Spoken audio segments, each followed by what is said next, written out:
Hello, my name is Father David Schalk, and I was asked to participate in this virtual retreat, 21 Days to Boldness. Holy smokes, what a pleasure. What an honor for me. I want to give a shout out to Anna Galusny and her team for organizing this preparation for the 2020-2021 school year. It really is awesome. Anyone who's participating in this is already pretty bold. So kudos to you for joining in and praying and fasting. It's a really cool thing.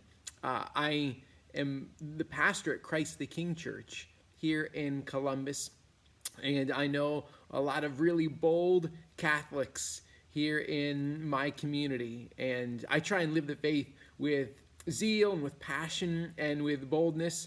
This is the Holy Spirit working in us, right? To embrace the faith and say yes to Jesus in every circumstance of our lives. It's not always easy to do that, and that actually is what I wanted to talk about. I wanted to talk about the theme of spiritual dryness. Do you know what I mean when I say spiritual dryness? Lots of times when we are practicing our faith, when we are praying, when we're serving others, it feels really good.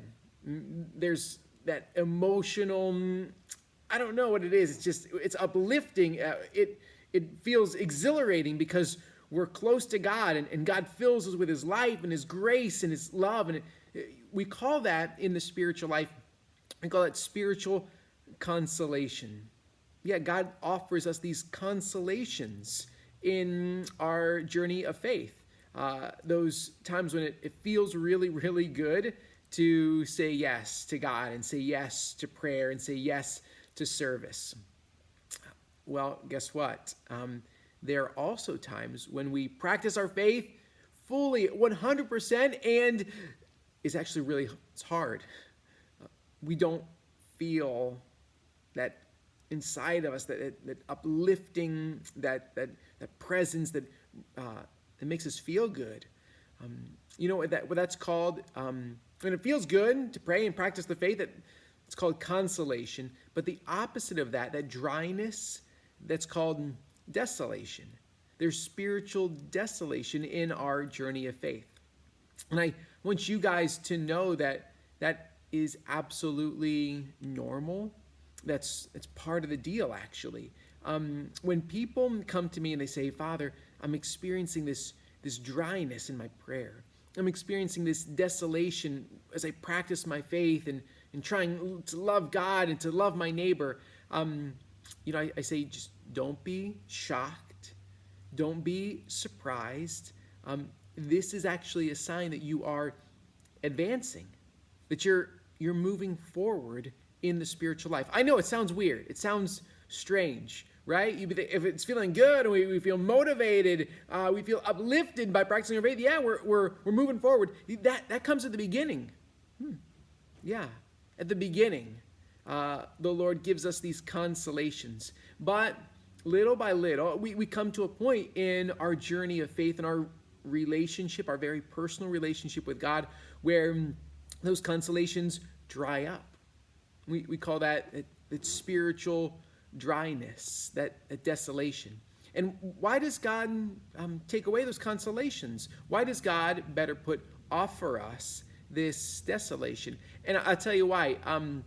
It's because he wants us to fall deeper in love with him and not the gifts that he gives us. He wants us to fall deeper in love with him and not cling to those consolations that he offers us at the beginning of the journey. You see how that works? Because if we were only practicing our faith, if we're only praying and serving others because it feels good, it makes us feel good, that's actually pretty selfish on our part.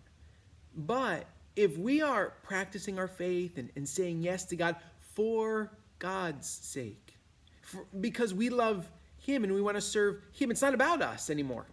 In the spiritual life, no, those consolations are important to get us going. But you know what? We come to the point where we say, no, I love God because he's God. And I don't need those consolations to keep me strong. Even in the midst of dryness, even in the midst of desolation, I still say yes.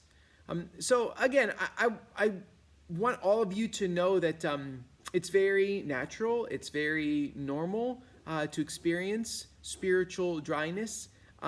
It's actually, a way that God gives us a way to grow, to deepen our faith in Him.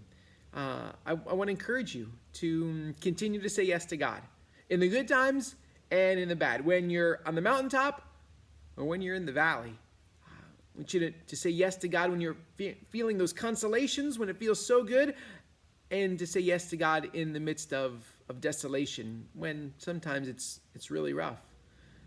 When you say yes when times are rough, that means your love for God, your faith is actually growing.